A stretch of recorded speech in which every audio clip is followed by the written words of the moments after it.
Welcome back to 1010's Podcast. I'm your host, Robbie Tells, and I'm sitting in the Kanga Motorsports studio, and I am all by myself because Adam could not be bothered to I'm here. I'm just not there.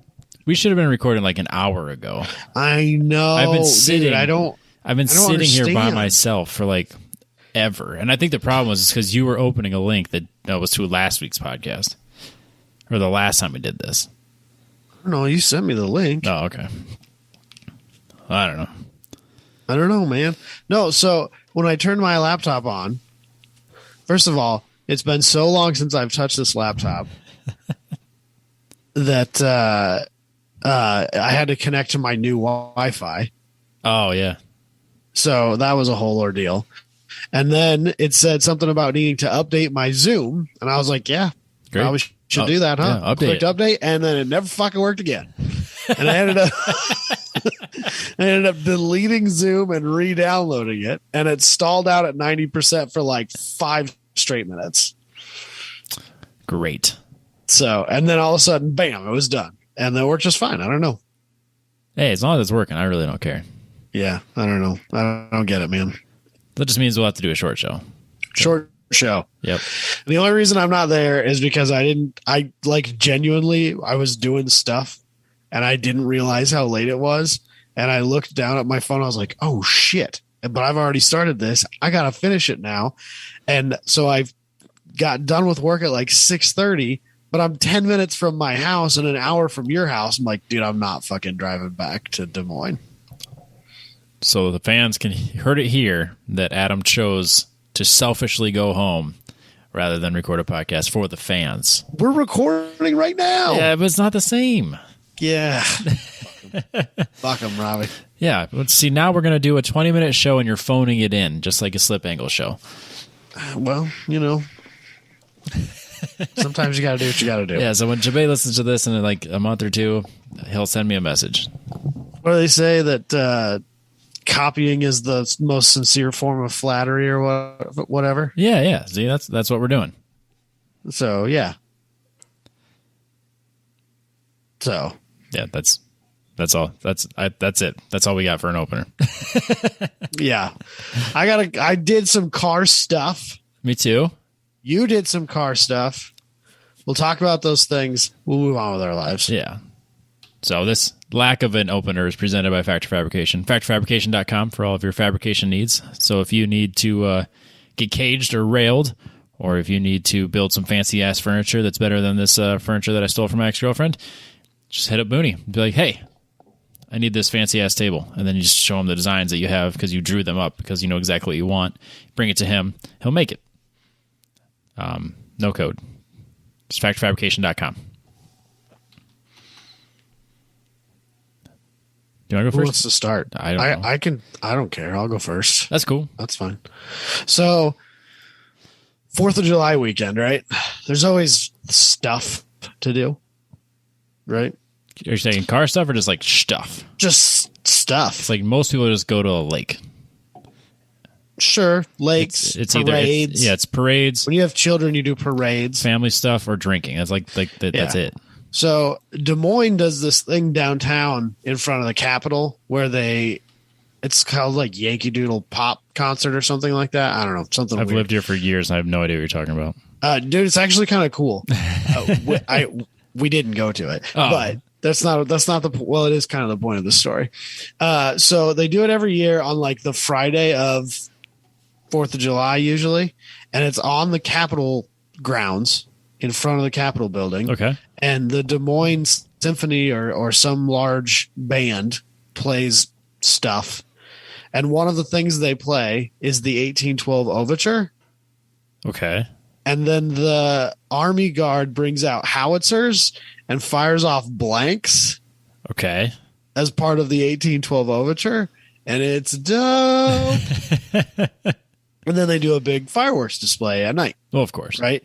And there's food trucks and you know, animal balloon vendors and face painters and, you know, standard stuff. Right. Okay. So we were going to do that on Friday night, and I got home from work and we were like, nah, bro, we're not That's like all the way over there. That's a solid hour drive away. And I was like, then you got to deal with parking. Plus, there's going to be like shitty parking because everyone's down there. Right. But, excuse me.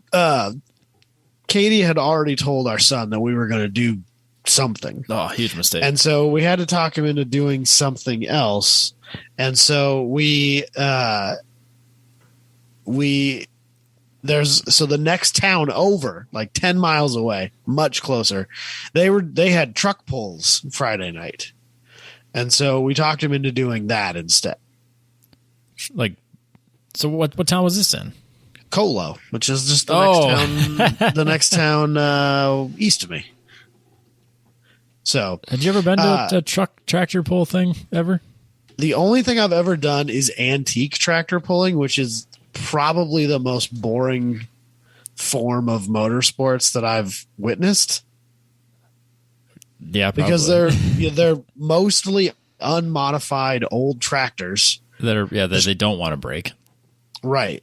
Well, I mean, even if they're pushing it, they're not going fast. They're not like crazy motors. They're not, these crazy engine setup. There's not like 4 blown Hemis hanging off the front of this tube frame tractor thingy or whatever, or they're not even like new tractors with giant turbos hanging off the side of them. They're just like old Farmalls and old John Deeres and old Minneapolis Molines. And it's not that interesting.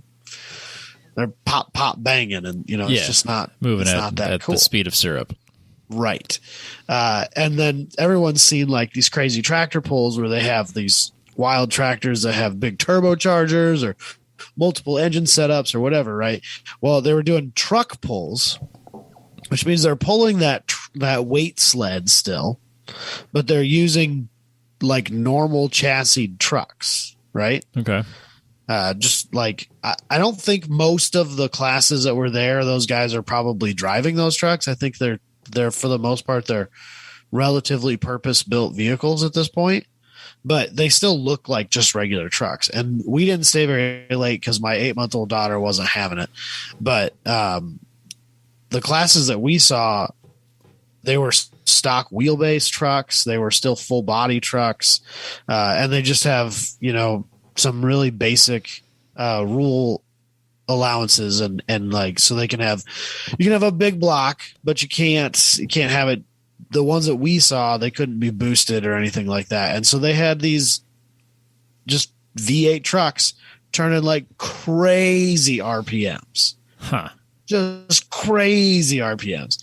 And they slip the clutch real bad. I think they're all manuals. They slip the clutch real bad to get them moving. Okay. And then, because I think that they're trying not to shock the drivetrain and just spin the tires and then not go anywhere.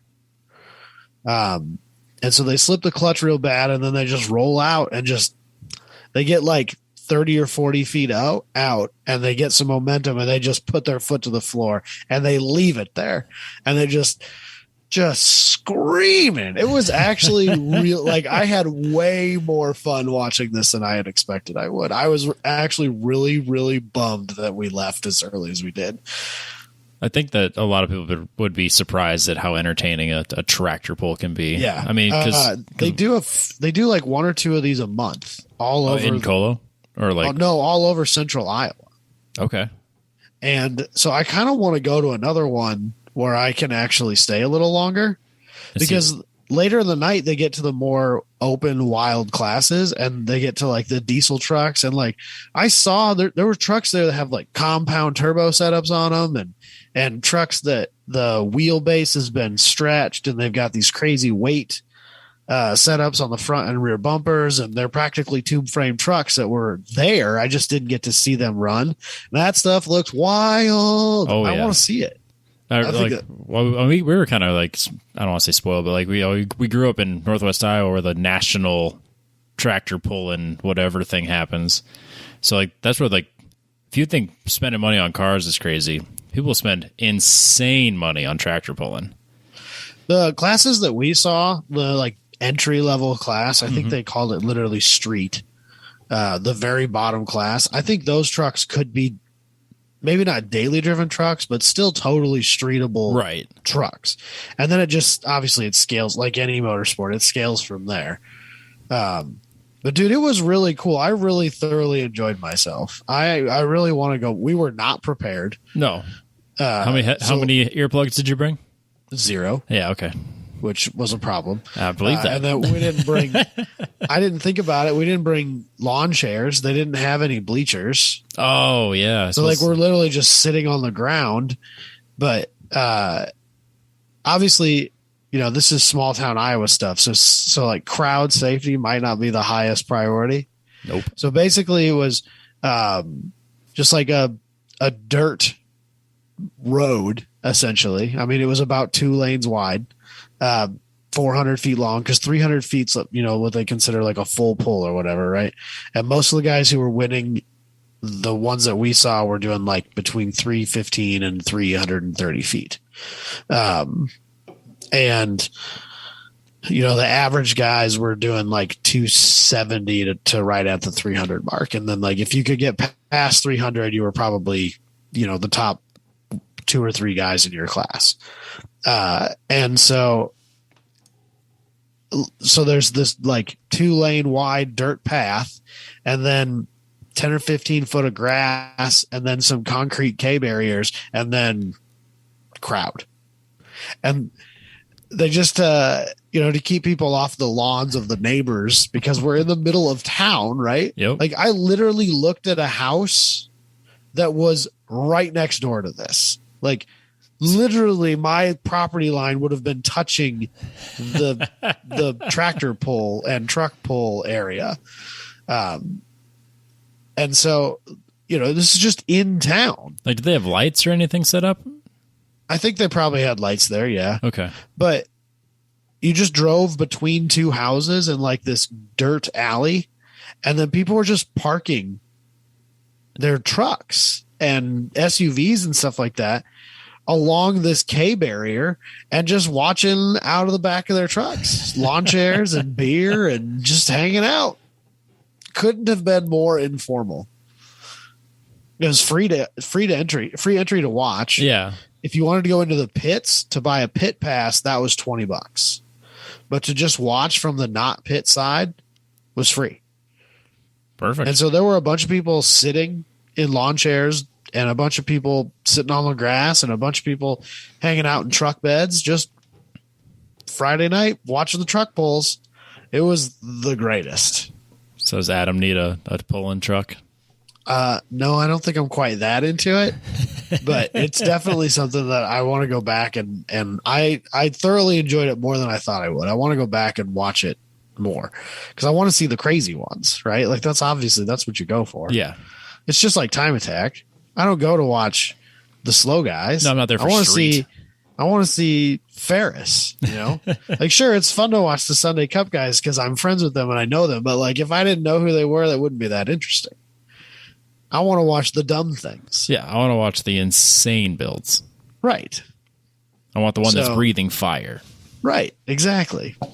Or, you know, belching black smoke 30 feet in the air, because I'm sure some of those diesel ones just... Oh, yeah. They roll that coal. So...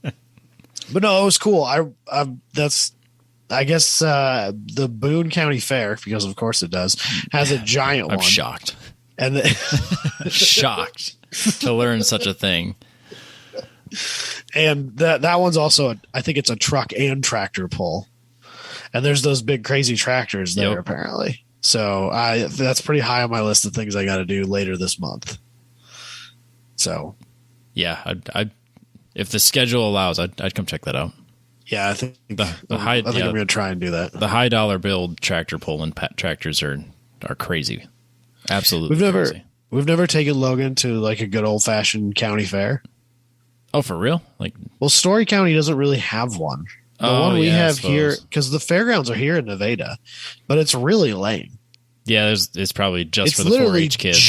It's just showing cattle and stuff like that. Basically, it's just so that the 4-H kids can qualify for state fair. Yep. So there's no carnival or anything like that. Yeah, no midway, no. Right. There's nothing cool. And the Boone County Fair is quite a bit bigger. from what I've seen. They have all the stuff. Yeah, if So they're I doing think we tractor might- pulls, then they're definitely Yeah, so I think we might proper. make a day of it and just go down there and watch the tractor pulls and do the carnival rides and look at pigs and, heck yeah. eat fried butter on a stick and stuff like that. Because that's what you do at a county fair in Iowa.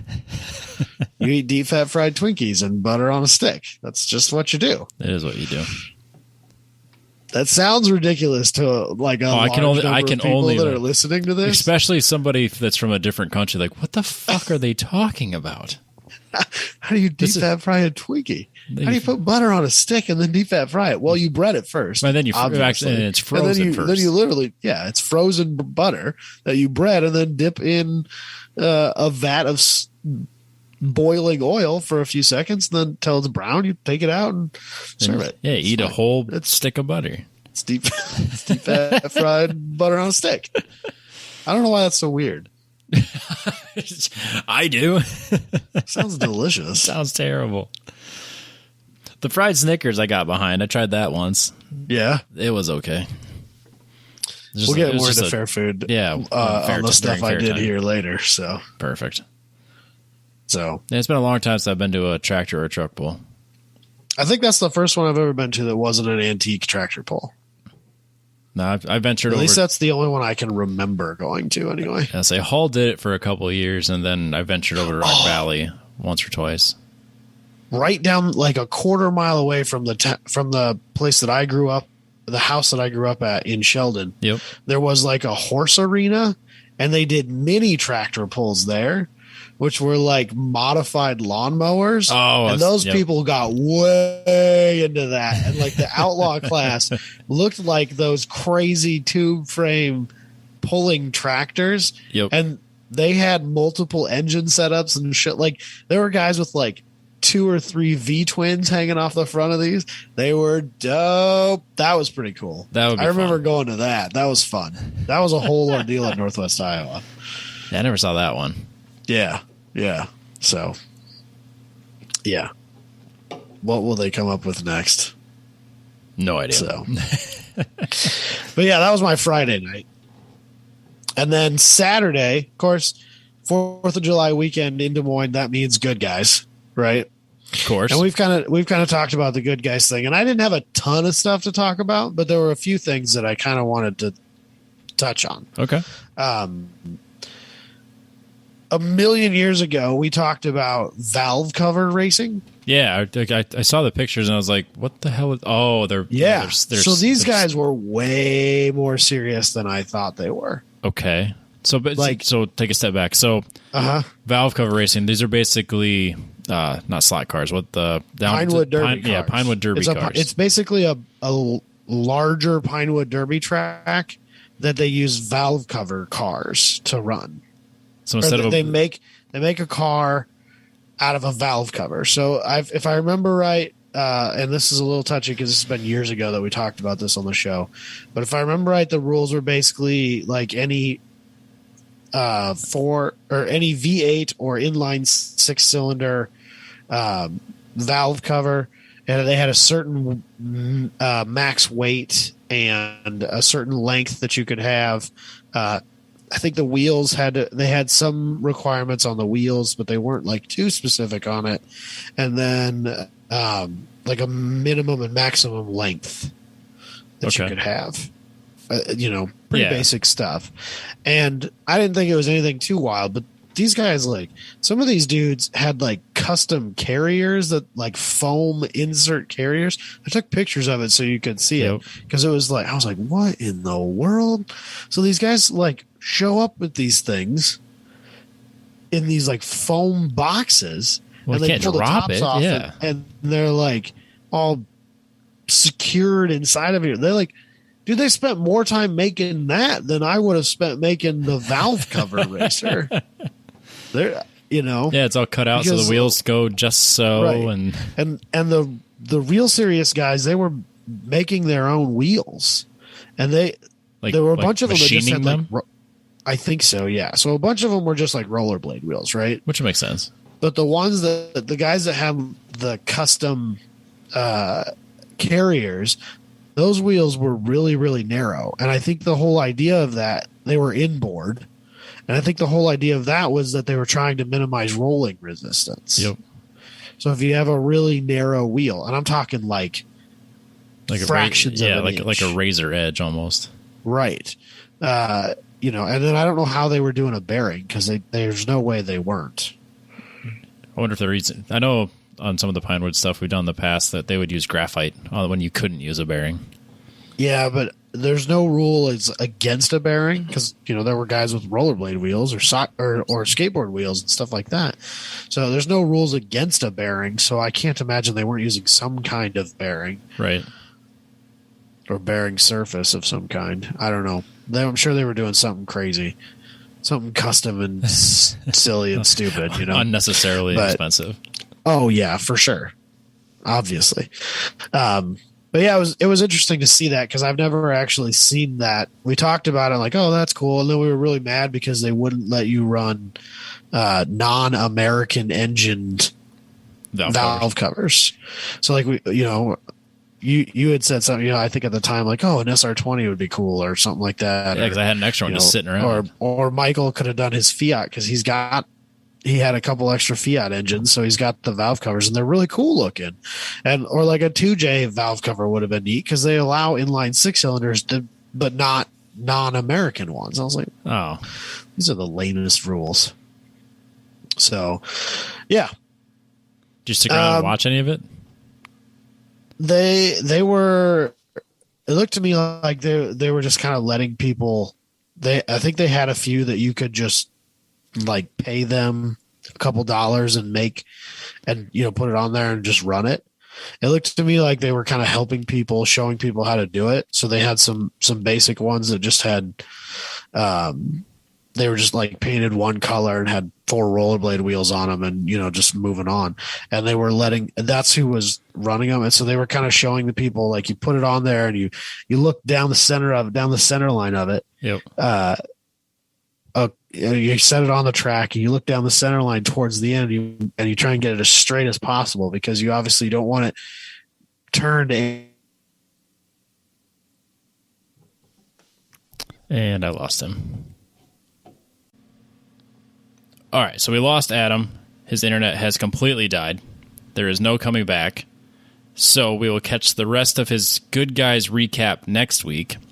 So I have cold called Dusty, so I can tell him about my weekend and hear about his. Welcome to the show, Dusty. How's it going? Oh, real good. So not only did we wait an hour for Adam's internet to start working or get his Zoom to work, it then died. Like, it completely died, and there's no coming back. So we're going to do two podcasts in one. Speed upgrade. Yeah. Thing. It was working really well for about 20 minutes. Yeah. That's a tough thing. Technical difficulties make this really difficult. And I don't want to do 2 weekends or 2 weeks in a row where we just kind of skip a show. And we had a good start to one, so I think we can continue this one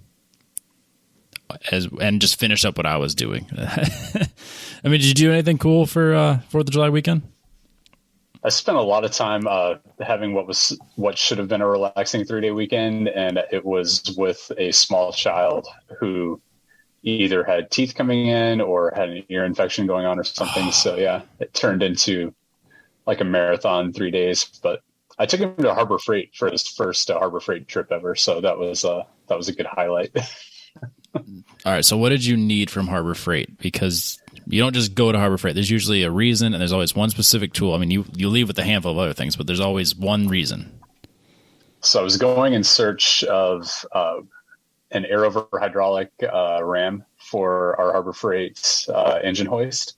Oh, okay. And they had them on clearance, and then my dad had also tracked down a 20% off coupon, and I got there and I make the run all the way through the store, because that's what you do. You know, you don't just every aisle. Yeah. One, because I never know where the thing is that I need anyway. And then, two, you just have to look at everything in general. Finally find the spot and here's its little space on the shelf, and there's none. So track down a guy. He goes back, looks at the computer. He says, yeah, there's one here somewhere. Goes to the back. Yeah, it's not there. So sorry, bro. So we got to go around and look at try to pull all the wrenches off the shelves and look at the race cars, which are floor jacks. Every floor jack is a race car, but yeah, so good times. Well, things going better now. Teeth coming in. Oh yeah.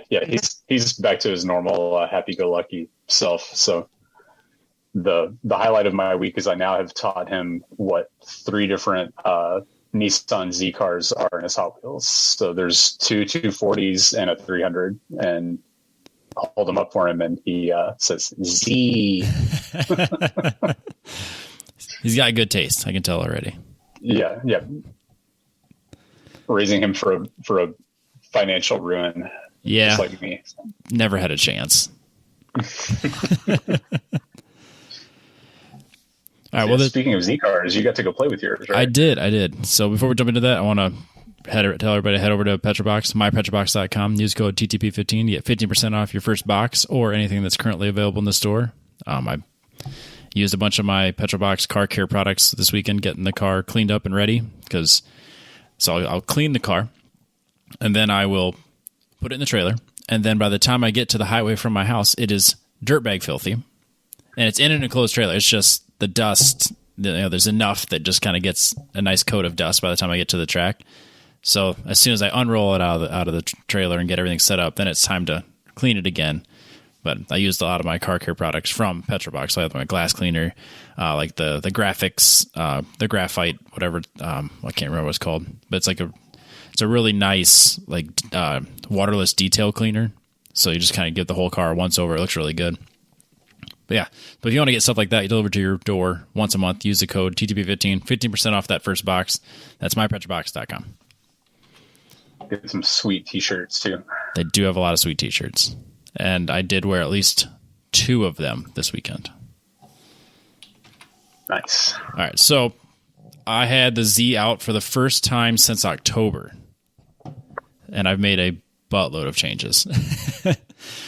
So I don't remember what all you did. I remember the ABS was the big one, but yep, ABS was the biggest. So we'll just go over the hit list real quick. So I replaced the clutch. So I have a not unsprung 6-puck now. I rebuilt the transmission so that I now have all my gears and I don't grind. I replaced my springs on my suspension, so I have Fortunes, and now I went to Swift springs, and then I also have Helper springs, and so that was actually a noticeable difference. A bunch of other just maintenance type stuff, and then I added the Mark 60 ABS. And that was... Other than that, it's like the exact same car as the last time you drove it. Yeah, it should be. Yeah, same horsepower, roughly. I guess I do have 2-piece rotors now in the front rather than the big solid single-piece rotors. So, nice. Yeah, so, I mean, that wasn't a dramatic difference. I did notice that I didn't have any pad knockback issues. But oh, nice. But that could be a combination of the ABS as well as the residual valve that I went to a 4 PSI residual valve, and then I also went to the 2-piece rotor. So, but I think the combination of all that seemed to really help. Oh, and that reminds me. I replaced the axles in the rear with 370Z axles, and I replaced the rear wheel bearings with 370Z wheel bearings, and then replaced the fronts with Timkins because those wear out real fast. Just by design, the 350Z front wheel bearings are hot garbage. Yeah, I've run Timkins on mine for probably 4 or 5 years now. Nice. And haven't had any issues with them. So yeah, the junky ones that the car came with, because I just had Josh throw on something just to get it rolling, and that lasted all of 2 events before they were junk.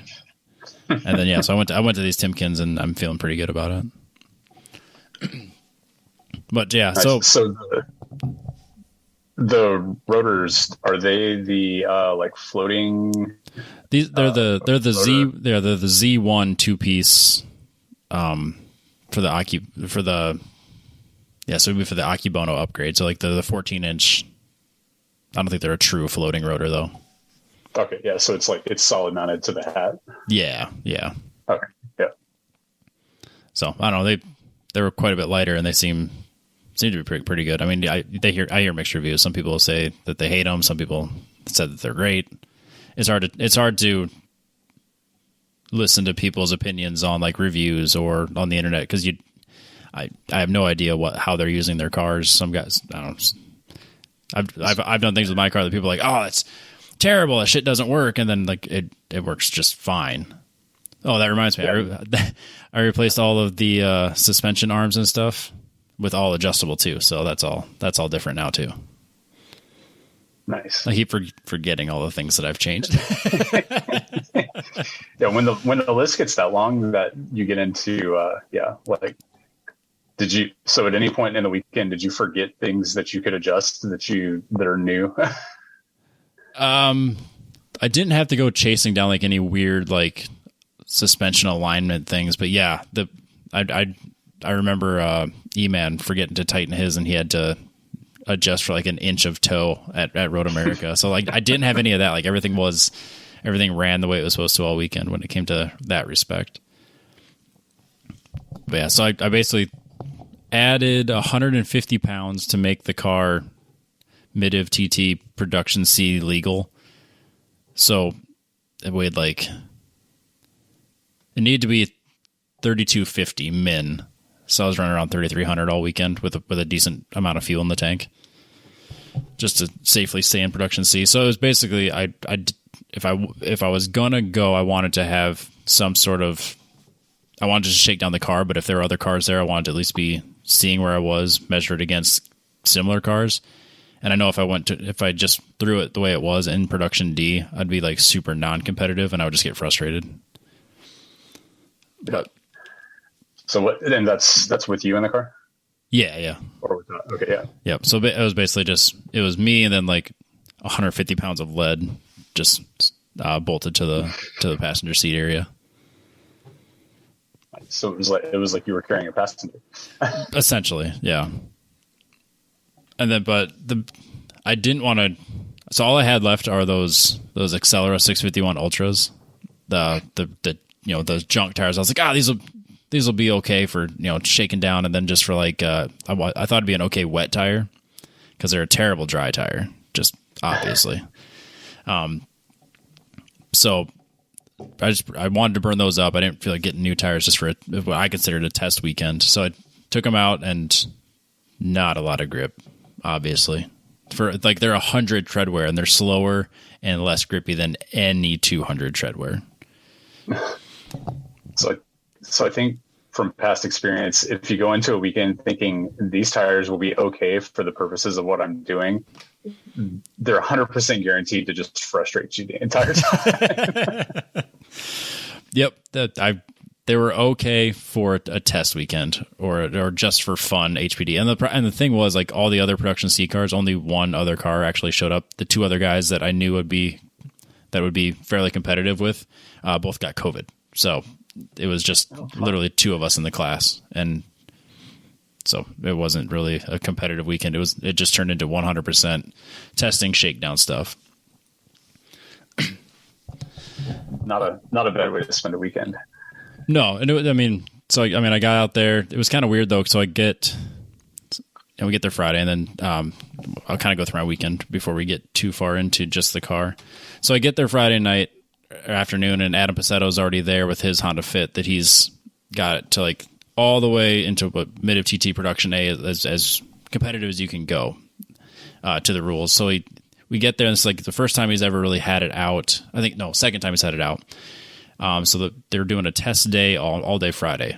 And as soon as I get there, he throws me the keys. So he's like, "Oh, go out there and learn the track." Great. I don't even have the car unloaded, and we're jumping on track. So I get out there, and I come like, so we're at Brainerd. I don't know if I even mentioned that. So we're at Brainerd International Raceway. I'd never been there. actually just getting there was a pain in the ass. I had to go through Minneapolis and it added an entire hour to my trip. So it's supposed to be like 5.5 hours for me. It turned into almost 7. So by the time I was there, I was dog tired by the time I got there because I'm just sick of traffic. I'm sick of people. It took longer than it was supposed to. Yeah, that's not arriving at the track an hour and a half or 2 hours later than what you planned on is it's never the best start for. No, I mean, luckily, I had no reason to be there early. I actually still earlier than a lot of people, but it was just like, hey, I'll get there around 3 o'clock, casually get my stuff ready, just relax. And like, yeah, I didn't get there till almost 4. So there's like an hour of time left that we could just jump, knock around some practice laps in and get some sighting laps in. So he throws me the keys to the car and I go out and I'm taking, and the turns are all screwed up at Brainerd because what you would consider turn 1 isn't actually turn 1. So it's 12 and 13. So you take pit out, you go to, I think it's 13. So I'm turning left and then I take a right. And as I turn the wheel to the amount that you think it's supposed to be to go right, nothing happens. So I almost drive off track the first thing I do. So he still hasn't figured it out completely. And he had one of the Sunday Cup guys that was actually there drive it as well. And he said it's unsafe. So So I go into the first turn just to get on track, and I'm turning the steering wheel like, we'll just say it's like 60 degrees or whatever. It's like where it needs to be. And nothing happens. I have to like keep turning it like a fucking boat. And then I'm almost driving off track, and I like the whole circuit's that way. Every turn. I turn it the amount that I think it needs to be. Nothing happens. And then I turn it a bunch more. And I'm literally like shuffling like a drifter would. Just to get the steering wheel to move enough to allow it to go where it needs to go. I mean, the grip was there, but for whatever reason, it wouldn't steer into it. That's weird. Did you make sure that you had the wheel set at 900 degrees and not like 200? That's honestly kind of what it felt like. It was just it was like you would turn it and there was a decent amount of that turn was dead, and then it would like catch up. But then it still wouldn't be enough. So yeah, he was chasing that all weekend, just trying to figure out, like just messing with the suspension settings, like alignment issues. Like, I mean, he had gotten a perfect alignment. Like it's, so I don't know anything about front. I'm sorry, I keep interrupting. Was it just sliding? No, it wasn't that it was just like pushing itself off track. I mean, it just felt like I had to steer the steering wheel twice as much as I normally would have to steer a steering wheel. Huh. It was the weirdest thing because Brian Strack, one of the other guys that was there, rode with me because he wanted some sighting laps before he hopped in the car. So he just watched what I was doing, and he's sitting there watching me do it. And he's like, "Yeah, dude, you brake, you turn for the turn, nothing happens, and then you continue turning because you have to do something, otherwise the car's going to go in the grass." Maybe somebody played a trick on him and put one of those the steering quickeners like they use on circle track cars, but they put it on the other direction, so it's like a steering slower. That's honestly what it felt like. And I didn't know, because I know like the 350Z has like speed, like your version of the newer 350Zs have that steering based on speed or whatever. Yeah. I don't know if the Fit had something like that. I don't think it does, but that's kind of what I thought. Maybe there's some sort of weird issue there. So it's still weird though. It shouldn't be like, because on the Z it just varies the amount of assistance that it provides. Right. So like as you go faster, it's flowing less fluid through the rack, so it's stiffer as you go faster. That makes sense. And it probably doesn't work as. Yeah, the car is way more drivable without it. It turns out I learned 11 years into owning it. So I knew they made kits to delete it. So yeah. So that was the first thing I did was hop in this car, and nothing like getting handed the keys to somebody else's car and then find that it has a really bizarre issue that no one can figure out. Yep. So yeah, he was talking to the Sunday Cup guy that has a Fit, and they were talking about it for quite some time. And he tried a bunch of different things over the weekend. I never drove it again, also because I told him I wouldn't. And then I know he posted in like the Sunday Cup group, asking for advice on just like places to chase down, because it's nothing any of us had experienced before and had no answers. The only thing I could thought maybe was similar to what I've experienced before is when the bushings in the 240 were completely shot. So it didn't have a dead spot. It would, like, the whole thing would turn in fine, but then by the time I'd go to the next straight, my steering wheel would be, cockeyed. Yeah, because the bushing rack was no longer centered. Yeah, the rack would just move every turn. That's kind of what it felt like, but different. So it was super weird. So if anyone knows why a Honda Fit is doing that, please post in the consortium and find and get a hold of Adam Pacetto and let him know, because it's the strangest thing I've ever felt while driving a car. But like it was kind of funny though, because earlier in the week I had mentioned that like I was going to go to Mid of TT and just use it as a shakedown event. I was like, well, why don't you go to Grid Life and Autobahn the weekend before? And I was like, well, I don't want to test the car at a GLTC race. I'd kind of like to do one test weekend first. It's only 40 cars. I mean, come on. It's fine. Yeah. That's definitely what I want, is to have something go wrong in the middle of a GLTC race. But like I'd mentioned, like, I kind of just want a quiet, easy weekend where it's, like there's only a handful of people I know there, and it's no big deal. So I get in Brainerd, and that was wrong, because apparently on the 4th of July weekend they do this drag racing extravaganza and this huge fireworks display out of the middle of the paddock or the camping ground. So like I roll in, and it's every camping spot is sold out. Everything. There's like hundreds of drag racers, and then there's hundreds of people just camping. So the thing about Minnesota is there's like 3 weekends a year where there's not snow on the ground. And they're going to show out for all 3 of those weekends. Yep. Yeah. So I roll in going, this looks like a fucking festival. It looks like a Grid Life festival. So it turns out Autobahn would have been the low key weekend. It would have been. But it was kind of funny, because like once I get set up and like I'm like, there are people literally there just partying. They're not there to race, and they're camping literally across the paddock from me. If I'm sitting in my trailer, I can watch like all what they're doing. And supposedly the girls were flashing some of the people that showed up shortly before I did. So I'm like, it's gonna be wild. They heard it was the 10-10s paddock. Yeah. So. But what was really funny though was that there was a lot of families.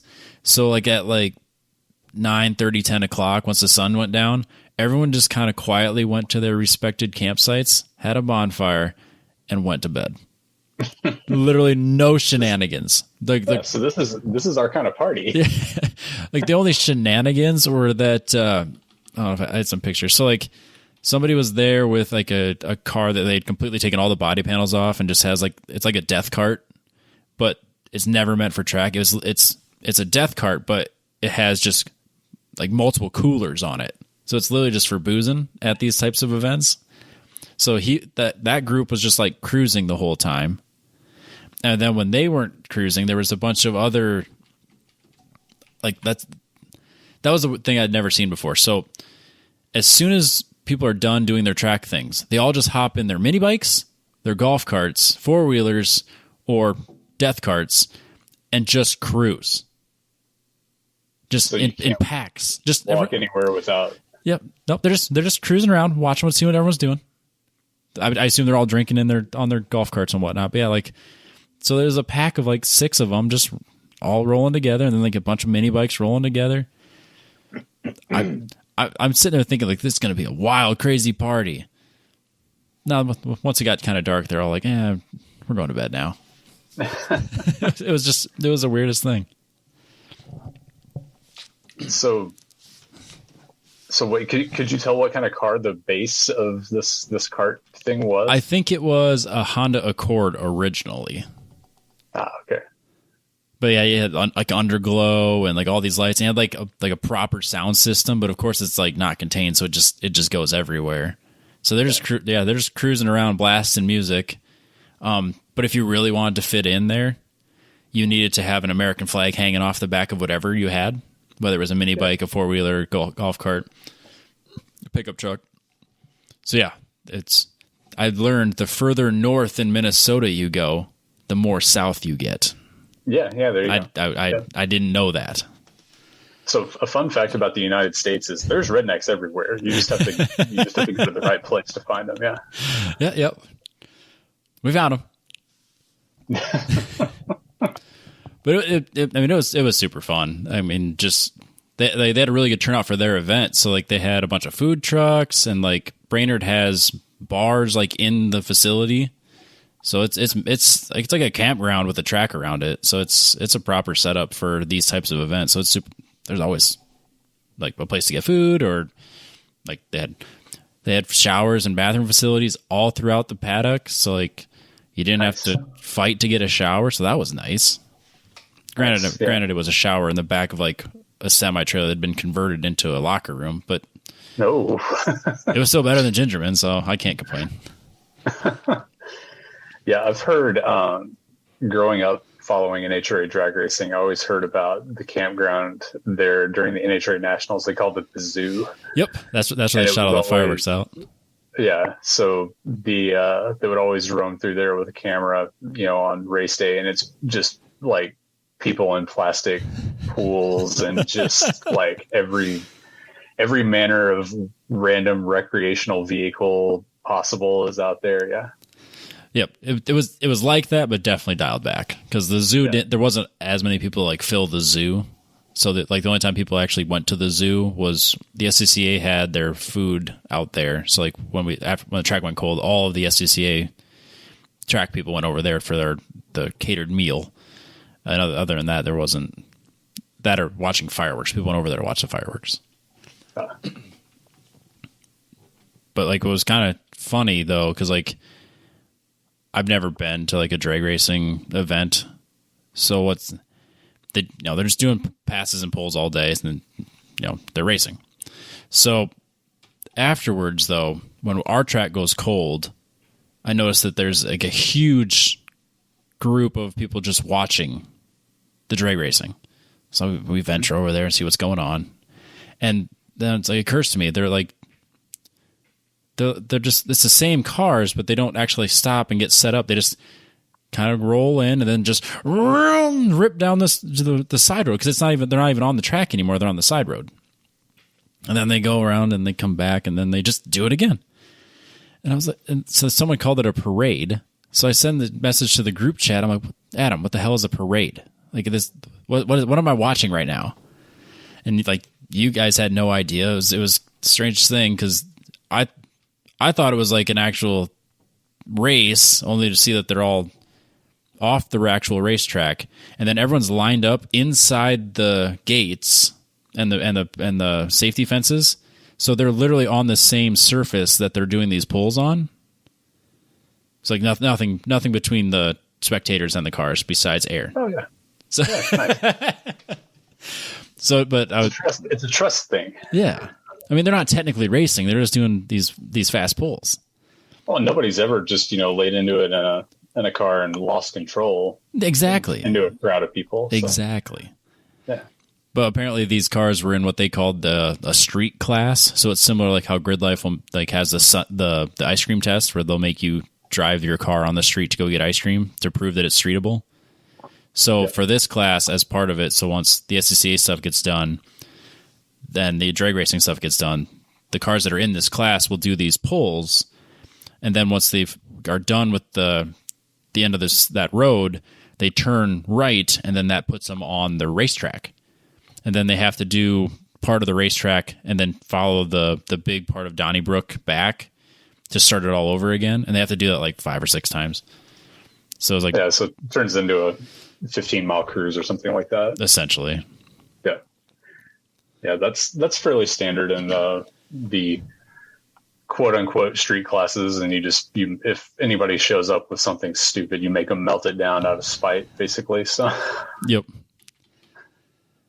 I think they had a couple classes at LS Fest that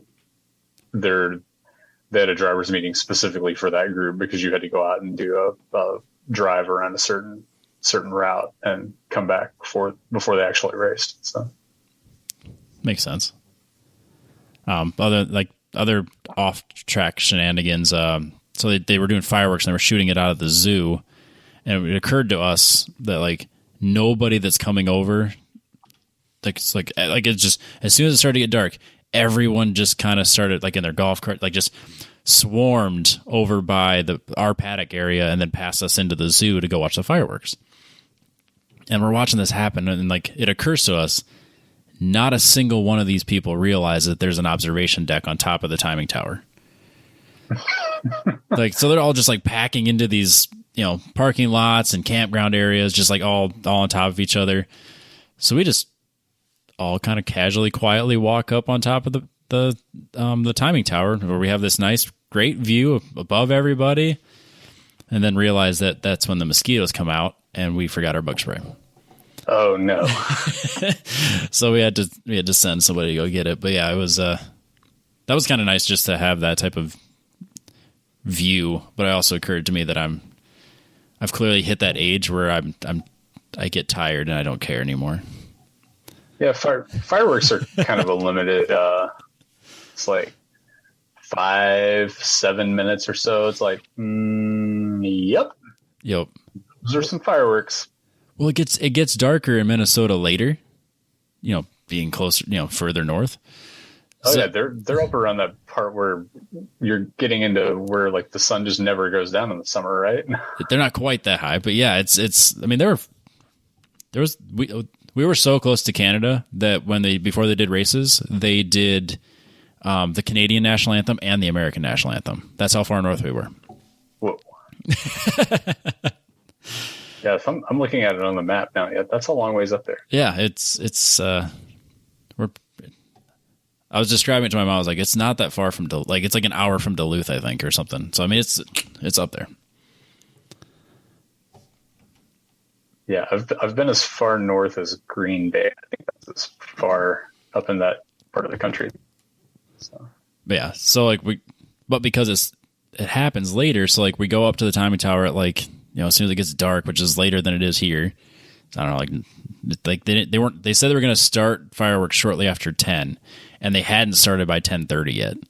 And I was already over it. I'm like, I am tired. I'm sick of the bugs.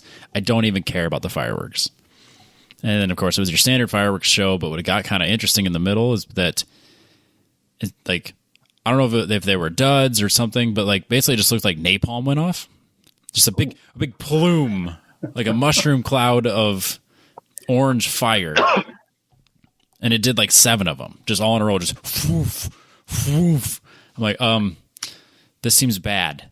It's just like a gigantic flame. But it just kept going. Everything kept going, as if it was supposed to be that way. It was really weird. And they didn't burn anything to the ground, so that's good. But to see how many wildfires did they start? That's the question. There was a decent amount of fireworks that made it all the way to the ground, but I didn't see any actual grass on fire. So that was good. There was a bunch. We haven't had rain here in a month and a half, 2 months, and it's been 100 degrees for 3 weeks straight. So there were several shows that they had to stop in the middle because they were going out and either the embers were blowing toward houses or wildfires were starting, different stuff. Yeah. They used to just outright cancel fireworks, but I think there's too much money in it now. They can't do it. So yeah, I believe that. A couple other things that weren't about me specifically. So they did a vintage race before a lot of our time trial sessions. And what I thought was absolutely crazy was that they had all these vintage open wheel cars and all the vintage closed wheel cars in the same race. And I thought forever that there was a very specific rule in the SCCA that was very much not a thing, but apparently not. So was it was it Mustangs and Camaros and stuff? So, yeah, it's there's some older Porsches, I think, early 90s to 70s and 80s, and then a bunch of Datsun 240Zs, and then a bunch of way old vintage open wheelers. And I couldn't tell you what they are. So you're talking like probably like 2,000 pound weight differentials Easily between cars and open wheel cars. Yep. Yeah, I think. I mean, yeah, they weren't like itty bitty open wheelers, but yeah, they were definitely different speed because like so your front, like I had a picture up. So like the first 4 cars are open wheel cars, and then there's 4. So it's like a Porsche, a Datsun, and I don't know what the other 2 cars are. Then 2 more open wheel cars, another Datsun, a couple Triumphs, 2 more open wheel cars, another Triumph it looks like, and then an open wheel and a Triumph. So like it wasn't just like very obvious like open wheelers up here and then in the back closed wheel. No, it was all mingled in. They weren't starting them in 2 separate groups or anything. Nope. But my understanding was that this vintage, I don't know if it's this class or this series or however it's set up, is it has very, very strict like no contact rules. Yeah. So obviously every single one of these cars, they're racing under the assumption that they're not going to get themselves into a situation that's going to write off a irreplaceable car. Yeah, it's racing with the primary emphasis on doing your own thing and staying the hell out of each other's way, kind of thing. Yeah, and it was. I mean, when you see them do the rolling start, you're like, oh man, this is sketchy. But then, like once they kind of spread out and the race was happening, and you could see like the way people interacted with each other, there was no aggression whatsoever. Almost a point by kind of thing. It was. I'm pretty sure it was as close to a point by race as you could ever get. Yeah. So yeah, I mean, I could like going to the front. I call it the front straight with the pretty tight left hand turn. Like the guys would kind of go in and like you would think you're going to see a dive bomb, and they never set themselves up to take any risks. So I mean, I think it's just that group that specifically runs that way is why they can get away with it. Because when I watch them roll out, I'm like, this is dumb. Yeah, I think that's kind of, from what I've seen of vintage stuff in the U.S., I think that's kind of the standard practice, is that, you know, this we're gonna have a winner here, but the winner is that nobody has to fix these things afterwards. Where like in England and Europe, like they will just straight up write off Porsche 959s and Ferrari 250s. They don't care because there's a trophy at stake. Damn it. Yeah, that's crazy. But yeah, it's as gentlemanly as you could ever ask for when it came to track courtesy on that one. I'm trying to think what else was there. There was one other thing, and I sent it to the group, and it was the weirdest car I'd ever seen. So it kind of it was an older car. It kind of resembled a Porsche, but not really. And it had like really the headlights kind of stuck out in a way. Like I'd never seen a car like it before. So I posted it to the group and asked like, does anybody know what the hell this thing is? I didn't think anything of it and walked away. And the crazy thing was, now that I've looked it up after I've left, I really wish I would have paid a little bit more attention to it. Because oh no. Wikipedia. Not helpful. Oh, that's right. So, it is an SSZ Stradale, which is it is a one-off vehicle. Yeah, so the original intent was to be a one-off vehicle for personal use, and it was based on an Alfa Romeo, and there's only 4 that exist. Whoa. Yeah, so it's based on the Giulietta SS. Yeah, that's a wild-looking car. Yeah, so I guess there might be more than that. Yeah, so no, they made 4 prototypes, and then they made 6 Mark 1s, 5 Mark 2s, 3 Mark 3s, 8 Mark 3.1s, and then 2 Mark 4s. So there's not very many of these that exist in the world. And then there's this one with a big V8 in it that he's doing SCCA club racing with. And like I walked away going, that was a unique car. And then didn't think anything of it. Well, yeah, to stump the group of people that is in that conversation, that's a unique car, because there's a lot of random car knowledge in that group, I feel like. Yep. Now, somebody thought it was a Volvo, and I don't know if someone said Alpha or not, but yeah, it was based on an Alpha, and there's only a handful that exists, and I stopped, took pictures of it, and then walked away like, well, that was different. Not realizing, there's probably only 4 of them in the world that are in the same setup. Thinking it's just some random like kit car or like spec racer kind of thing or something. And yep. Yeah, it was unique. It's got some Volvo P1800 vibes to the front end, but I knew the roof line and the doors are a little off for that. So right. Yeah, it had these massive tires in the rear, and I don't know. And that also had like a long tail too. It was just a really unique car. Yeah, those are proper flares on the back. That's a the big fat lip. That's a proper road race car right there. Yeah. So I'll try to post pictures of it in the group. It's really just a really cool car.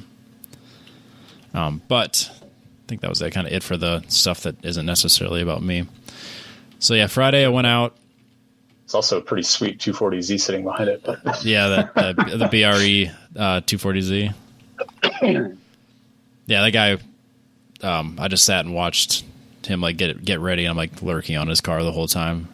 He was just doing his own thing. Like we didn't talk or anything. I just kind of was just lurking. I'd be like, I'm the guy with the 350Z with the same livery. Never I was just like, no, I'll just appreciate your freaking cool car. But yeah, he was in the vintage race too, and it's minty fresh. Like there's not a scratch on the car. Wow. And it stayed that way. That's a cool.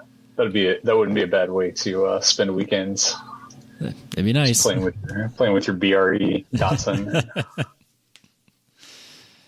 Yep, and then a lot of them we're just there for Saturday, then took off and didn't stick around for Sunday. I don't know if it was because of the rain or the holiday, but yeah, Sunday was really quiet. Was it a full club race too? Yep. Yeah. So yeah, we had our time trials group, and then they had the Land O'Lakes region SCCA club racing group as well. Plus the vintage group. I don't know if that was part of the Land O'Lakes SCCA or if that was a separate group that was with them or not. Yeah, so kind of similar to Hallett, but with just a giant drag race going on in the middle of it. Exactly. Yeah, so just like what's that? Just like Hallett. Exactly, same thing. Yeah, so I went out Saturday morning for practice. Made it through most of the session. Car felt fine. I didn't I wasn't really pushing it. I don't know if it was just like rust or whatever you want to call it, where I just got in the car and like that the turn 1 and 2 into 3, and it was just like I had no confidence in my car or myself. Like I was like pussyfooting it all the way around. Like halfway through the session, I'm like, dude, what the fuck am I even doing out here? Like I was embarrassed for myself. Like why? Like how are you driving this badly right now? And I don't know, it was just like a mental thing. But like I finally started to get the hang of it. Just felt comfortable in the car, and then get to the second to last turn, and all of a sudden it just dies. Nothing was wrong. It just all of a sudden dead. So I messed with the switches and realized it wasn't a mechanical failure. It just I have no power whatsoever. So I thought, okay, well, did I pop a main fuse? Did my kill switch? Something go wrong there? It's like I coasted all the way around the last turn, through into pits, and then got pulled back to my pit, and started looking into it and realized that I'd popped the main fuse. So then as I was diagnosing what popped it, so I had a regular, I think it was just like a 35 amp fuse. I just had wired into around that fuse, obviously way less than what is capable of. Then realized that anytime I turn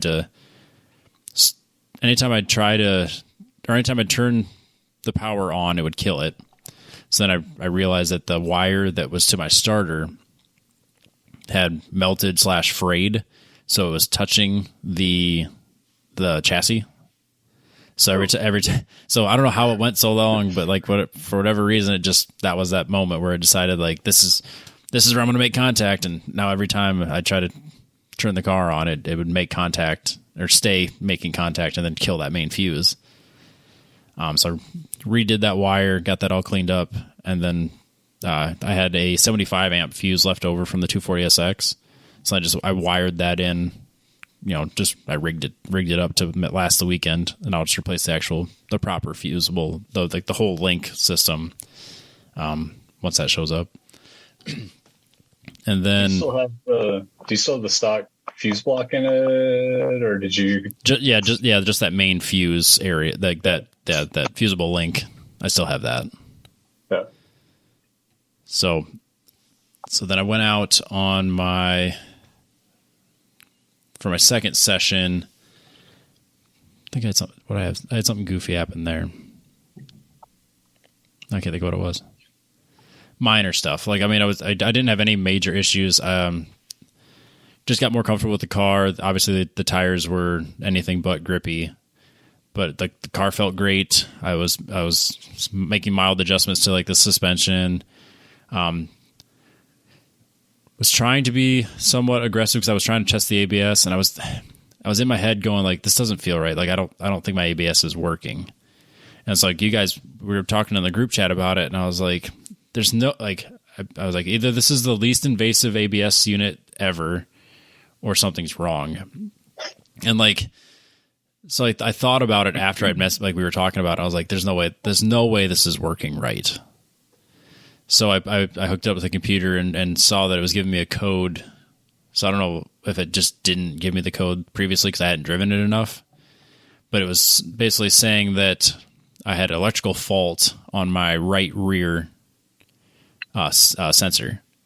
So I was able to get the multimeter down there and realize that I had wired it in backwards. I actually brought all of my wiring schematics and stuff and just left it in my toolbox. That's a good plan whenever you're using a fairly complex German engineered braking system for the first time at a gigantic, scary racetrack. Yeah. Yep. So I brought all the notes and all the schematics and everything that I had used to install it originally. I had like everything was still here. I just had like a packet and I just left it in my toolbox. So I brought that and I looked through it and realized that I had misread the Nissan factory service manual. So for every sensor on the 350Z, the color of the wire at the ABS module, positive and negative, or positive and signal, matches the actual wires on the sensor, except for the right rear. It swaps. So it's brown with a stripe and brown for your positive and then signal.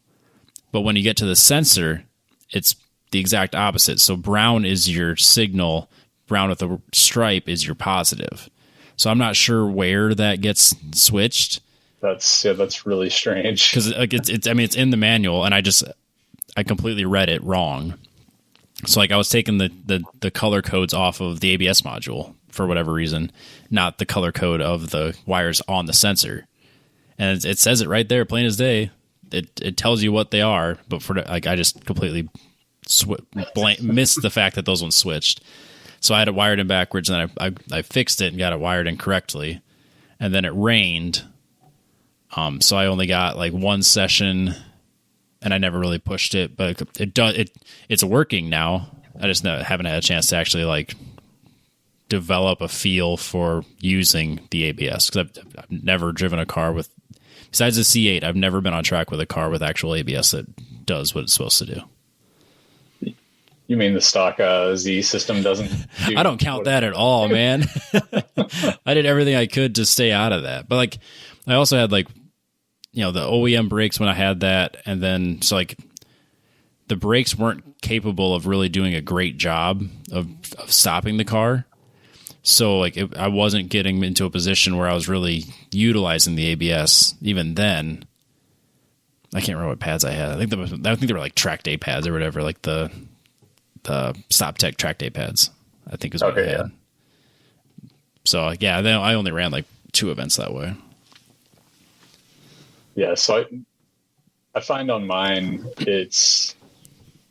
so I still have the stock base brakes with G-Lock pads, and it's hard to find the modulation point before you get into the ABS. I think because it's under braked for the speed that you're running on a road course, you have a hard time like getting enough to stop the car before you're putting so much pressure in that you're exceeding it and getting into the ABS with an aggressive pad. So. Yep. Yeah. So yeah. I think so. I talked to the group, and then like I went out and locked them up one time. I was like, I should at least like if it's gonna let me lock it up, then it should give me some sort of feedback in the pedal. And like it occurred to me like, no, it's not giving me feedback. Something's wrong. Yeah. So that was when I went and redid it and redid the wiring. So I mean, I can brake a lot later and a lot harder and a lot better than what I have been doing, clearly. And now I get to actually start to optimize that. And I mean, so like then it was raining all afternoon. So like the last session was very wet, and I have not actually done a proper wet session in this car, or really any car. So I just used that session to find grip where there was grip and just build up some confidence in the rain or on a wet track. So I wasn't really focused on the ABS necessarily, but just more of I don't know when I'm going to get another chance to focus on just wet driving. Yeah. So, and not have a time that you're trying to hit or anything else like that, which that's the way to work on wet driving, is whenever it doesn't matter and you're just out there having fun. Yeah. So sure. I wasn't mad about the fact that it rained almost all day Sunday, because I have actively wanted a decent wet track test, and this was perfect for that. So I didn't get to actually test the ABS the way I wanted to, but I did get a wet test. So that worked out. But I find Is that place pretty good about having like the off the line rain line that you have a good amount of grip? Or yeah, I mean it was a kind of a drying track, so it wasn't as like properly wet, but like I was able to go offline and find grip. So like I felt like it was funny because like on the practice session Saturday morning to the wet session Sunday afternoon, my confidence was completely 180. So I was like, I was okay with the car sliding. I was confident with controlling it, finding grip, and just whoever was driving the car Saturday morning versus whoever was the person that was driving the car Sunday afternoon was dramatically different for whatever reason. I just felt so much better in the car and more confident in myself, and even on those shitty tires, I still it was so good. I felt so good about it. So anyone from Accelera listening, we're willing to test out a new set of tires to see if they're better. But yeah, Brainerd's a super fun track. Like it was built at I think it was built in like the 70s, and hasn't really been updated a lot since. But it was super fun. I really liked the track. I thought the camping setup was really fun. The track was really fun, and then most of all, I think like the staff and then like the Land O'Lakes region SCCA people were just super fun to run with. That's cool. You're running the competition course? Yeah, it's a 2.5 mile road. Yeah, the road course. I'm not sure what they call it. Yeah, we did nothing to do with Donnybrook or anything like that. Yeah, racing.info says that's the competition road course. Yes, that's what we ran. With a big, burly, scary, wide open turn 1 and turn 2. Yeah, that's fast, like real fast. Like as fast as you're comfortable with. Yeah, those look proper fast. Yep. Yeah, it was kind of funny because that first session Saturday morning in the dry, I had less percent throttle through there than I did in the wet on Sunday afternoon. It was just kind of funny. I had my foot in it. I got, I would slow more for that turn 2, but then I was right back in it, just finding grip, putting foot to the floor. And I felt really good about it. And the only other thing that I broke was that I cracked the flex pipe again on my downpipe. So this is like the second or the third time I've done this. So I just mended it with what I had. I had some clamps, and I just kind of held it together the best I could with some pieces of metal I had, just to kind of hold it in place, to make it through the last couple sessions. But I saw that somebody in Omaha was selling a set of long tube headers on Facebook Marketplace the other day. And so as I was leaving Sunday, I shoot him a message. I was like, "Hey man, you still got these?" I mean, for the longest time I was like, man, how cool it would be to have long tube headers. But I couldn't justify the cost that comes along with 350Z long tube headers. I'm like, no, I'm not paying that. I won't do it. But for whatever reason, I can't find any non-flex tube downpipes. And by the time I bought non-flex tube downpipes, I was halfway there. I'm like, well, let's just get proper long tube headers. So I messaged him, and he got back to me right away. And I was like, when are you available? He's like, well, I'm not doing anything tomorrow. I was like, shit, me neither. So I took the Mini for its first proper test and drove all the way to Omaha and picked up my long tube headers, and that was what I did for 4th of July. got 67 miles to the gallon. And 36 and a half, which is a lot. The most gas mileage I've ever gotten in a car ever. Yeah, that is no exaggeration. That is more than if I combine both of the vehicles that I drive daily. It's even better than I thought it would be. It's good. It gave me a scare yesterday though. I was driving and all of a sudden the check engine light pops on. I was like, oh come on, we've been doing so good. And then I realized it's just the cat below efficiency. Whatever. So that's fine. I can live with that. We're good. So luckily you had your code clear in the glove box, right? Yeah, of course. I know. I don't trust the car enough not to have the code reader not with it for a while. But I did drive I did hop in the car and just drove to Omaha. I didn't have a box of tools or nothing. We just chanced it. It was kind of funny because I messaged the guy. He's clearly a 350Z guy, and then I'm obviously a 350Z guy. So he's like, yeah, we can meet here, and I'll be the guy in the green Mini Cooper. I'm like, oh, you're fucking kidding me. I was like, I'll be the guy in the white Mini Cooper. What are the odds? Yeah, so he's like, yeah, I just traded him a 370Z for this one. I was like, what? Why? So he got rid of his 370Z, and then how he has a Mini Cooper. We didn't sit long enough for me to ask why he would do that, but because he wanted to get 36.5 miles to the gallon. I guess, yeah. But yeah, so leftover parts meant I got long tube headers for not retail price, which is great. Nice. Now all you have to do is unhaul the entire front half of the car to put them on. I don't have to do that. It's fine.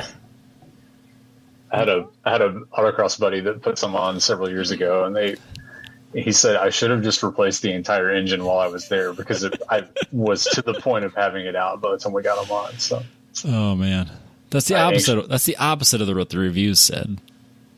I anxiously await hearing how awful it was. It is. There is no way it's harder than putting the headers on the opposite way of what the opposite order you were supposed to on the LS and the 240. There's no way it's gonna be harder than that. Is that one where you need to just sit them in the car and then put the engine in between them? That's the easiest way to do it. If the engine's already in, you have to do the driver's side first. Or is it the passenger? I can't remember now. It's been so many years. You have to do one side first and then kind of lift and tip the engine and then put the other one in and then drop the engine back. But if you do it the opposite way, it's not like it doesn't allow for you to lift it and hold it in a way that puts the other one in. Yeah, I spent hours putting in stupid headers.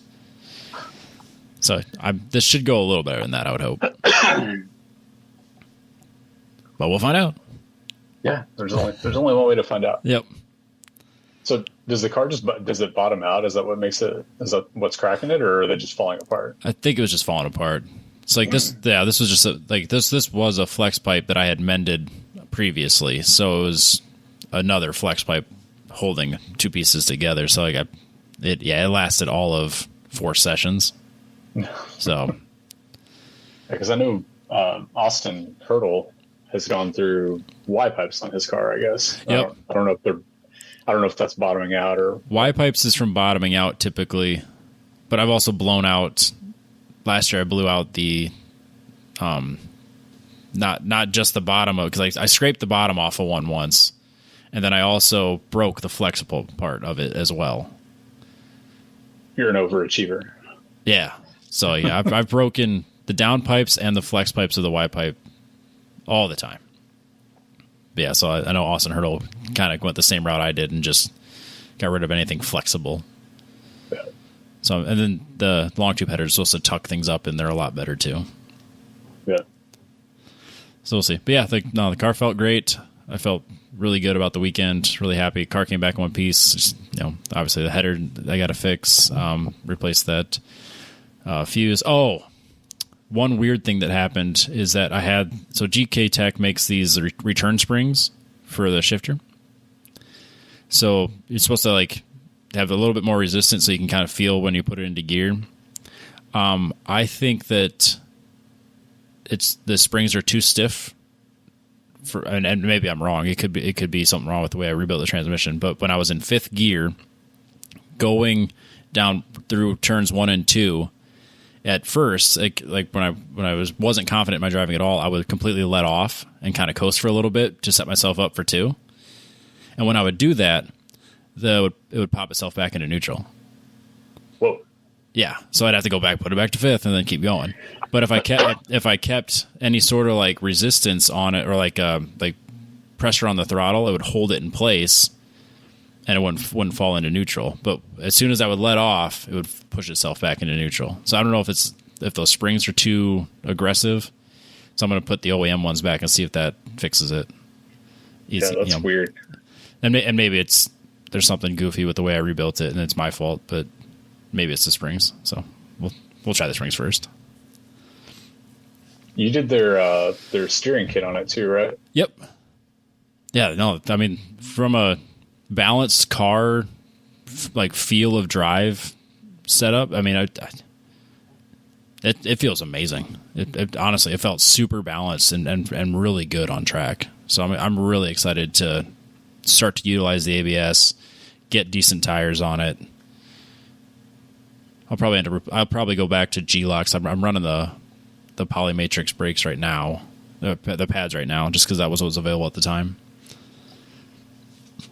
But yeah, the experience that we had with the Polymatrix was that they were extremely, extremely, extremely aggressive and hard to manage or on a 200 treadwear street tire at least. I can't remember if we had the A's or B's, but yeah, so I got A. They're fairly aggressive, yes, but yeah. they've lasted a lot longer than I thought they would. Yeah, because they've got a ridiculous heat rate. Yep.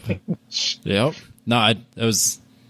What was that? Was that the Topeka event last year where I think it was Hallett. Was it? Yeah, because I thought you put part of it back on. So no, it was for a Grid Life event because it was for Grid Life Topeka because yeah, that's right, because you went out and it stopped stopping. Yep. I thought I had I had at least one more session left in them, and I didn't. But I realized that 2 days before the event, I forgot to order pads, and I needed to overnight something, and Polymatrix were the only ones that were available overnighted. So that's why. So I've been running those since. There's, I don't remember what you were. I helped you with something on the front end at Hallett. yeah, what was it?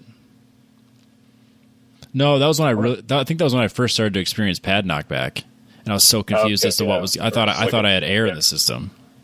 Oh yeah, you were just bleeding it. That's right. Yep. Yeah. Then I ruined the head gaskets. That was a whole separate thing, though. This has turned into the VQ Boys podcast now. Yep. So. Yep. But yeah, no. Next week we'll talk about two steps and straight pipes. So. Exactly. Yeah, but I have I got the software working on the Mark 60, so I can talk to it. Now this weekend I'm bringing it to Dalton's place so we can actually see if his is wired incorrectly or not correctly. I'll be curious if he even has his OBD2 things wired incorrectly. We'll find out. I can't believe that's been on that car for 2 years now. I see. Like I went out there and I just turned it on. Like I was like, well, whether it works or not, I didn't need to know. Yeah. But then, but like I've never had a car with ABS. Like wasn't used to like feeling the pedal give me any sort of feedback. So like, besides the car dying on the first session, it's like I was focused on getting the car running again, so I didn't have a chance to like chase after the ABS stuff. So that by the time I started chasing after, I was like, oh yeah, idiot, you should have something. You should feel something in the pedal. But yeah, it seems to be working great now. Nice. So when's the next outing for it? Let's see. It all depends on the WRL schedule because we're supposed to be at VIR or High Plains, then VIR, and then Sebring, and that obviously takes precedence. But now that Grid Life announced that Taking Back Sunday is going to be at Alpine Horizon, that's kind of motivated that up on the priority list. So I wanted to go to Alpine Horizon in September and do GLTC, and then I plan on doing GLTC Topeka. So I need to get it tuned, like an actual like detune. And then I'll probably do Hastings for Mid of TT, and that's in August. No, I can't remember. And then I'll probably do if I don't drive it, I'll at least help at the Mid of TT in Omaha. So that's based like so. I plan on having the Z at maybe 2 Grid Lifes and then 2 Mid of TTs to wrap up the year if the schedule allows based on WRL. Because if we make it to High Plains, the next weekend is Hastings Mid of TT. So I doubt I'll do both. Wait, no, that's not right. Yes, because VIR is the weekend before Alpine Horizon. So yeah, it all depends on what we do with WRL. If I can make it to anything else. Yep. But then I'll see you in Topeka, and then I'll give you your trophy back. Yeah, I need to work that out. I need to get that squared away and get some plans made. That'll be a family weekend if we do Topeka. So that Topeka is my anniversary weekend. Oh, fun! Yeah. So you can celebrate your anniversary. We can celebrate my kid's second birthday. Yeah, it'll be a party. It'll be perfect. Oh, and then I updated my the build document for the Mark 60 into a 350Z. So if you need that, that's as up to date as it can possibly be. Nice. Hint, hint. Yeah, so if anybody's unloading a Mark 60 on the cheap, you know where to find me. Yeah. If only they were on the cheap ever. Yeah, that seems to be it's up there with cheap base model Mini Coopers and cheap Honda Fits. Yeah, they don't exist anymore. Yeah. I think that's all these people on the internet sharing the good secrets, and then there's no more good deals to be had anymore. Yeah, it's kind of funny that I did like, oh yeah, I got this Mini Cooper, and then yeah, they're always this price, and then oh yeah, they're all S's. Sorry guys. I did it to Josh today, and not on purpose too. I sent him that listing for that Mini Cooper. I was like, they wanted $1,500 for it. I was like, oh, perfect. And then didn't say anything about being an S in the ad or in the title. And then I didn't even look at the pictures. Then I started scrolling. Oh, it's an S. Sorry, Josh. That was my bad. There's that little emblem on the side, like always. Every one of them. But yeah. Oh man. You got any events coming up? So there was some things locally I was looking at doing, and there's one each the next 2 weekends out at Eagles Canyon that look really enticing until I go and look at the weather. Oh, it's like I've suffered through 100-degree track days whenever we were like really jamming on the Camaro and running a stacked schedule of stuff. Like I'll go suffer with 140-degree interior of a car to be working toward a goal at the end of the year. But man, I can't make myself do it to just go out and just run in the Z just to do it. So yeah, I'm going to be productive this weekend and go up and put in a full day on the truck and hopefully get some progress done on it. And nice. We keep working our way through putting a farm truck back together so we can start working on putting a Camaro back together. And yeah, just gotta have everything ready. So then we'll see you in Topeka. Yeah, shop full of broken cars. So. Hey, it happens. It happens, man. But yeah, the last time I took the Z out, I was super happy with it. It was we did a Tri-Night America with it, and like felt more balanced and better composed than it ever has, even on some old tires. And I got I finally, like, kicking myself, I finally put stainless brake lines on it. Oh yeah, it makes a huge difference. Yeah, after forever, and I never really realized how much that would do. So if you think your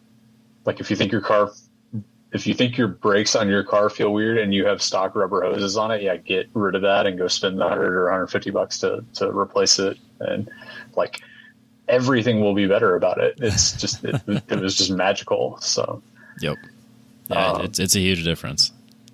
Yeah, so did the brake lines, did 3-inch brake ducts on the front, and I was able to pound like 8-9 laps at the 1.7 at MSR Crescent. No fade, no, like, just the only thing that was fading was me getting hot and the water temp starting to come up. So yeah, it's inching closer to my goal for the car of just being able to just pound laps in it and think about my driving and just work on what I'm doing versus just hanging on for dear life in the Camaro and trying to sort out my driving along the way while also fighting the car. So yeah, listening to Andy Smedgard and Alex Moss talk about trainer cars on podcasts for a couple of years, it finally ingrained itself in my brain, and I was okay, just leave as many things on the car stock and easy to manage and replace as possible, and be able to just go out and just work on me. So yeah, I say that was the intention of the Z compared to the 240, but obviously I changed a lot on it. But I still think I changed less. But yeah, you still everything that you're doing is to make it more drivable and easier to work up to the limit on it. So yeah, no, I feel dramatically better in this car than I have in anything. Like my confidence in this car is as high as it's ever been. Yeah, and that'll translate into the NPO1 and everything else. So yeah, for sure. Yeah. So but I think we did a podcast. Did 2 halves of a podcast? Yeah, I gotta mesh them together yet, but that's all right. Hi, Adam. I missed you. But yeah, I'm waving to cardboard cutout Adam in place of real Adam. So just right over my shoulder. But yeah, I appreciate. Watching. Yeah, always freaks me out every time. Like you think I would remember that it's down here, but I'll walk down the basement and it's right there in the corner. I'm like, jeez. Yeah. I know it's there. I put it there. But yeah, thanks again for coming on and doing this such short notice and letting me ramble about my weekend. Yep. I'm glad the Z is back on track and excited to see how it keeps coming together. Yeah. Appreciate that, man. Yeah. We gotta remind everybody to head over to Apex Pro, apextrackcoach.com. Use the code 10tenths, get a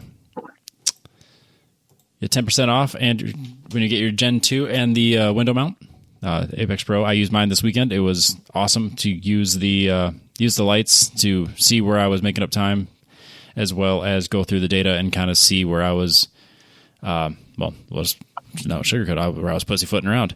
So, but I wasn't red lights everywhere. Yeah, lights. Exactly. I wasn't focused on lap times this weekend, so it wasn't like the most important thing to me. But I was able to use Apex Pro and start gauging on where I was clearly comfortable with the car and where I was making mistakes and just kind of I could just see my tendencies.